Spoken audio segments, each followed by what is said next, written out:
কৃষি মন্ত্রণালয়ের অভিভাবক শ্রদ্ধেয় সচিব জনাব শ্যামলকান্তি ঘোষ, আজকের অনুষ্ঠানের শ্রদ্ধেয় সভাপতি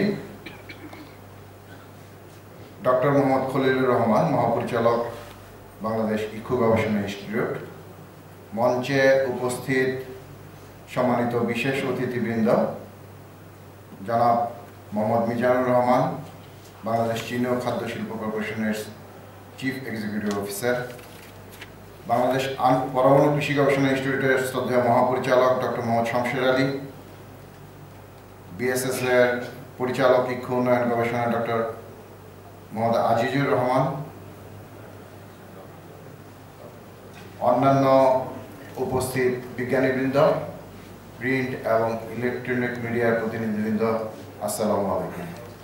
আমি আসলে খুব বেশি কথা বলবো না, সংক্ষেপে দু একটি কথা বলবো। আমি শুরুতেই কৃতজ্ঞতা এবং ধন্যবাদ জানাচ্ছি বাংলাদেশ ইক্ষু গবেষণা ইনস্টিটিউটের শ্রদ্ধেয় মহাপরিচালক সহ সকল কর্মকর্তা বিজ্ঞানীদের এখানে আমাদেরকে আমন্ত্রণ জানিয়ে আনার জন্য এবং আমাকে কথা বলার সুযোগ দেওয়ার জন্য। এটির সাথে দ্বিমত পোষণ না করে যে কথাটি বলতে চাই সেটি হচ্ছে যে শ্রদ্ধেয় প্রধান অতিথি মহোদয়কে কৃষি মন্ত্রণালয়ের অভিভাবক হিসেবে আজকে যেমন ইক্ষু গবেষণা ইনস্টিটিউটে আসতে হয়েছে, কৃষি সম্প্রসারণ অধিদপ্তরে যেতে হয়, তুলা উন্নয়ন বোর্ডে যেতে হয়, পাট গবেষণা ইনস্টিটিউটে যেতে হয়, মৃত্তিকা সম্পদ উন্নয়ন ইনস্টিটিউটে যেতে হয়, সমস্ত জায়গায় কৃষি। প্রত্যেকটি ক্ষেত্রে আজকে ওনাকে ইক্ষুর জন্য জমি ছেড়ে দেওয়ার কথা বলা হচ্ছে।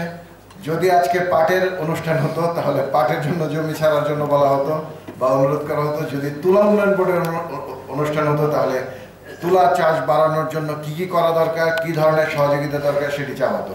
কাজেই আমি আজকের এখানটায় ল্যান্ড শেয়ারিং প্ল্যানিং এর জন্য শ্রদ্ধেয় মহাপরিচালকের মাধ্যমে যাতে আজকে শ্রদ্ধেয় প্রধান অতিথি মহোদয় ভবিষ্যতে একটি পরিকল্পনা নেন যাতে কৃষি মন্ত্রণালয়ের অধীনে যে কয়টি সেক্টর রয়েছে সমস্ত সেক্টরের ল্যান্ড শেয়ারিং কিভাবে হবে সেটির একটা পরিকল্পনা এবং করা এবং সেইখানটায় সেই শিল্প প্রতিষ্ঠানগুলো গড়ে তোলা যাতে ভবিষ্যতে এই জমির ভাগাভাগি নিয়ে কোনো সমস্যার সৃষ্টি না হয়। কারণ ইক্ষু গবেষণা ইনস্টিটিউট যে সমস্ত ভ্যারাইটি বের করবে এবং এটির চাষাবাদ হবে, একটি ইন্ডাস্ট্রি একটি জায়গায় গড়ে ওঠার সাথে সাথে সেখানটা একটি ইনভেস্টমেন্ট হয়ে যাবে, এটিকে কালকেই সরিয়ে অন্য জায়গায় নিয়ে যাওয়া সম্ভব হবে না। কাজে এটি মাথায় রাখার দরকার রয়েছে।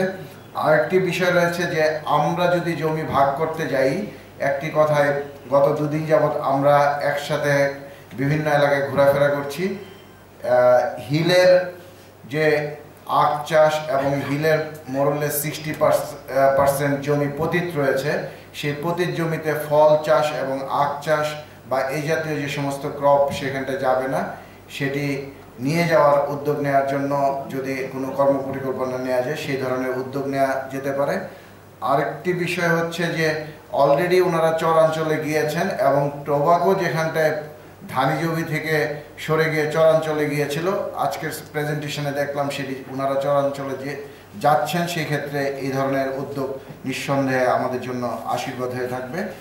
আরেকটি বিষয় যে আমি টেকনিক্যাল কোনো বিষয় না বলে শুধুমাত্র একটি যে অ্যাক্সেস এবং যে আজকের যে গবেষণা সম্প্রসারণ যে ওয়ার্কশপের যে মেইন আইডিওলজি যেটি যে গবেষণা থেকে যে ইনোভেশন থাকবে সেটিতে সবার অ্যাক্সেস থাকবে এবং এটি সম্প্রসারণের যারা রয়েছেন কর্মকর্তা রয়েছেন তারা এটিকে প্রচার করে মাঠে নিয়ে যাবেন। সেই সহযোগিতা, পারস্পরিক সহযোগিতা অক্ষুণ্ণ থাকবে এবং বৃদ্ধি পাবে, সে আশাবাদ থাকলো।